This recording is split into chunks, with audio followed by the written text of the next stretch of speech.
ಗಣರಾಜ್ಯೋತ್ಸವದ ಭಾಷಣ. ನಮಸ್ಕಾರ ನನ್ನ ಆತ್ಮೀಯ ಗೆಳೆಯರು ಹಾಗೂ ಗುರುಗಳು.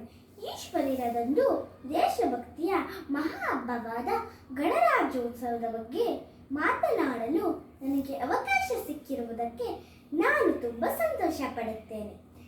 ಇಂದು ನಮ್ಮ ದೇಶದ ಸಂವಿಧಾನ ಜಾರಿಗೆ ಬಂದ ದಿನ. ಇದು ಪ್ರಜಾಪ್ರಭುತ್ವದ ನಿಜವಾದ ಹಬ್ಬ.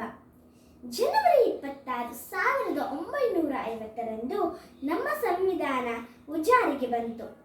ಅದರಿಂದಾಗಿ ನಮ್ಮ ದೇಶ ಭಾರತ ಒಂದು ಗಣರಾಜ್ಯವಾಯಿತು. ಇದನ್ನು ರಚಿಸಲು ಡಾಕ್ಟರ್ BR ಅಂಬೇಡ್ಕರ್ ಮತ್ತು ಅವರ ತಂಡ ಹಗಲಿರುಳು ಶ್ರಮಿಸಿದ್ದಾರೆ. ನಾವೆಲ್ಲರೂ ಅವರಿಗೆ ಋಣಿಯಾಗಿರಬೇಕು. ಈಗ ನಮ್ಮ ಜವಾಬ್ದಾರಿಗಳನ್ನು ತಿಳಿಯೋಣ. ಮೊದಲನೆಯದು, ನಮ್ಮ ದೇಶವನ್ನು ಸ್ವಚ್ಛವಾಗಿ ಮತ್ತು ಸುಂದರವಾಗಿ ಇಟ್ಟುಕೊಳ್ಳಬೇಕು. ಎರಡನೇದು, ನಮ್ಮ ರಾಷ್ಟ್ರೀಯ ಚಿಹ್ನೆಗಳಾದ ಧ್ವಜ, ರಾಷ್ಟ್ರಗೀತೆಯನ್ನು ಗೌರವಿಸಬೇಕು.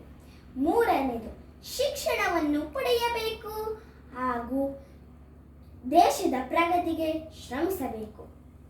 ನಾವೆಲ್ಲರೂ ಒಟ್ಟಿಗೆ ಸೇರಿ ನಮ್ಮ ದೇಶವನ್ನು ವಿಶ್ವದ ಅತ್ಯಂತ ಶ್ರೇಷ್ಠ ರಾಷ್ಟ್ರವನ್ನಾಗಿ ನಿರ್ಮಿಸಬೇಕು. ನಾನು ಮಾತನಾಡಲು ಅವಕಾಶ ನೀಡಿದ ಎಲ್ಲರಿಗೂ ಧನ್ಯವಾದಗಳು. ಜೈ ಹಿಂದ್, ಜೈ ಭಾರತ್.